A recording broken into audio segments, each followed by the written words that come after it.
Sheikh chilli और 7 परी की कहानी। हेलो मेरे प्यारे छोटे नन्हे दोस्तों, कैसे हो आप सब। मैं आपकी होस्ट दोस्त वंशिका आज फिर आपके लिए एक प्यारी सी स्टोरी लेकर आई हूँ। उम्मीद है मेरे सारे छोटे नन्हे दोस्तों को ये कहानी पसंद आएगी। तो चलिए आपको बताती हूँ कि आज की कहानी क्या है और आज आप इससे क्या सीखोगे।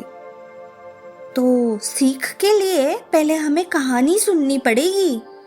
तो चलिए मैं सुनाती हूँ, आप सुनिए। शेख चिल्ली बहुत ही गरीब परिवार से था। वह पढ़ाई लिखाई में भी बहुत कमजोर था। अगर वो किसी चीज में माहिर था तो वो था दिन भर बस खेल कूद करना। अपना सारा समय वह मोहल्ले के लड़कों के साथ कंचे खेलने में बिता देता था। इसी तरह उसका पूरा बचपन बीत गया। धीरे धीरे वह बड़ा होता चला गया, लेकिन उसकी आदतें नहीं बदली। शेख चिल्ली की इस आदत से उसकी माँ बहुत परेशान थी। वह चाहती थी शेख चिल्ली अब बड़ा हो गया है तो उसे कुछ काम धंधा करना चाहिए ताकि घर के हालात सुधर सके। एक दिन उसने शेख चिल्ली को बुलाया और खूब डांट लगाते हुए कहा, कब तक तू दिन भर ऐसे ही मोहल्ले में आवारा लड़कों के साथ कंचे खेलेगा। अब तो तू बड़ा हो गया है और हट्टा कट्टा भी है, तो तू कोई नौकरी क्यों नहीं करता है। कब तक ऐसे ही घर पर बैठे बैठे मुफ्त की रोटियां खाएगा। माँ की बात सुनकर शेख चिल्ली ने कुछ भी नहीं कहा। वह चुपचाप उनके आदेशों का पालन करते हुए अगले दिन नौकरी की तलाश में दूसरे गांव के लिए निकल पड़ा।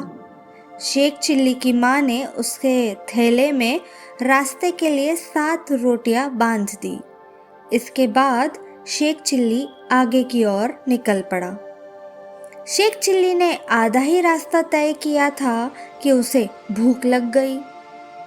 वह एक कुएं के पास ठहरा और अपने थैले में से रोटियां निकालकर खाने के लिए बैठ गया। माँ की दी हुई 7 रोटियों को देखकर वह कहने लगा, 1 खाऊं, 2 खाऊं, 3 खाऊं कि 7 को खा लूं।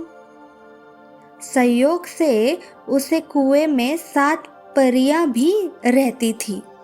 शेख चिल्ली की खाने वाली बात सुनकर वे घबरा गई। उन्हें लगा कि वह उन परियों को खाने की बात कर रहा है। डर के मारे वे 7 परियां कुएं से बाहर आई और शेख चिल्ली से विनती करने लगी कि वह उन्हें न खाए। परियों ने शेख चिल्ली से कहा, हमें मत खाओ, हम तुम्हें एक जादुई घड़ा देंगे। उस घड़े से तुम जो भी मुराद मांगोगे वो पूरी हो जाएगी। शेख चिल्ली ने परियों से जादुई घड़ा लिया और फिर वापस अपने घर आ गया। घर पहुंचकर उसने अपनी माँ को परियों वाली बात बताई। माँ ये सब सुनकर हैरान थी। उसने सोचा, क्यों न परियों द्वारा दिए गए जादुई घड़े को आजमा कर देखा जाए। माँ ने घड़े से ढेर सारे पकवान की इच्छा मांगी। इतना कहते ही उनके सामने तरह तरह के पकवान थालियों में सज गए। दोनों ने उस रात भर पेट खाना खाया।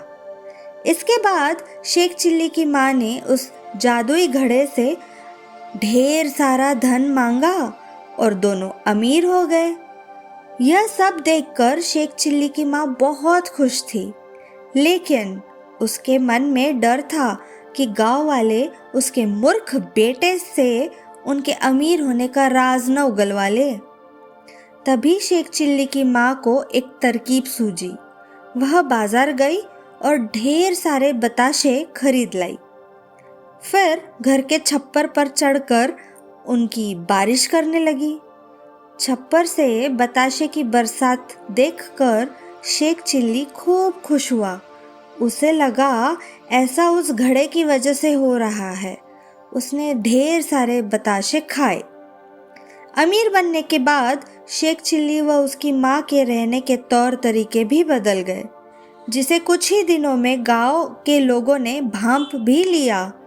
गांव के लोग सोचने लगे कि अचानक ये इतने अमीर कैसे हो गए। गांव के कुछ लोग शेख चिल्ली की माँ के पास गए और पूछने लगे आखिर उन लोगों के पास इतने सारा धन कहाँ से आया।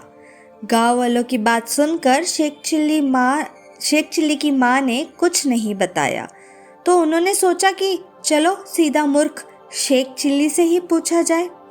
एक दिन मौका मिलता है। गांव वाले लोगों ने शेख चिल्ली को बुलाया और उससे पूछा कि आजकल तुम्हारे रंग ढंग कैसे बदल गए हैं। इस पर शेख चिल्ली ने उन्हें परी और जादुई घड़े वाली सारी बात बता दी। शेख चिल्ली की बात सुनकर गांव वाले उसके घर पर गए और जादुई घड़ा दिखाने के लिए कहने लगे। इस पर शेख चिल्ली की माँ ने कहा उनके पास ऐसा कोई घड़ा नहीं है।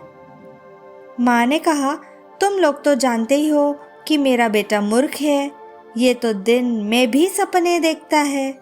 यह सुनकर शेख चिल्ली ने जोर देते हुए कहा माँ याद करो, मैंने तुम्हें वो जादुई घड़ा दिया था, क्या तुम भूल गई?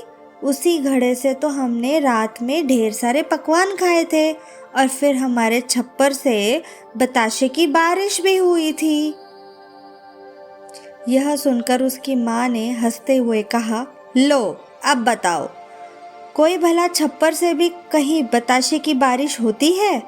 अब गांव वालों को भी शेख चिल्ली की माँ की बातों पर यकीन हो गया था। उन्होंने मान लिया कि शेख चिल्ली ने कोई सपना देखा होगा और उन्हें कोई मनगढ़ंत कहानी सुना रहा होगा और सभी अपने अपने घर वापस चले गए। कहानी से क्या सीख मिली दोस्तों? कहानी से हमें ये सीख मिली कि मूर्ख लोगों की सच बात पर भी कोई यकीन नहीं करता है। इसलिए उम्र व ज़रूरत के अनुसार खुद की कमियों को दूर करना चाहिए और होशियारी का हुनर सीखना चाहिए। तो दोस्तों कैसी लगी आपको आपकी वंशिका की प्यारी सी मज़ेदार कहानी? अपने मम्मी पापा को कहिएगा कि मुझे कमेंट्स करके ज़रूर बताइए। तो चलिए दोस्तों, मैं फिर मिलूंगी आपसे ऐसे ही कोई अनोखी कहानी के साथ। तब तक के लिए आप सभी अपना ख्याल रखिएगा, खाना अच्छे से खाएंगे, मामा पापा को तंग नहीं करेंगे, होमवर्क करेंगे और वंशिका की कहानियों का इंतज़ार करेंगे। तब तक के लिए बाय बाय, टेक केयर।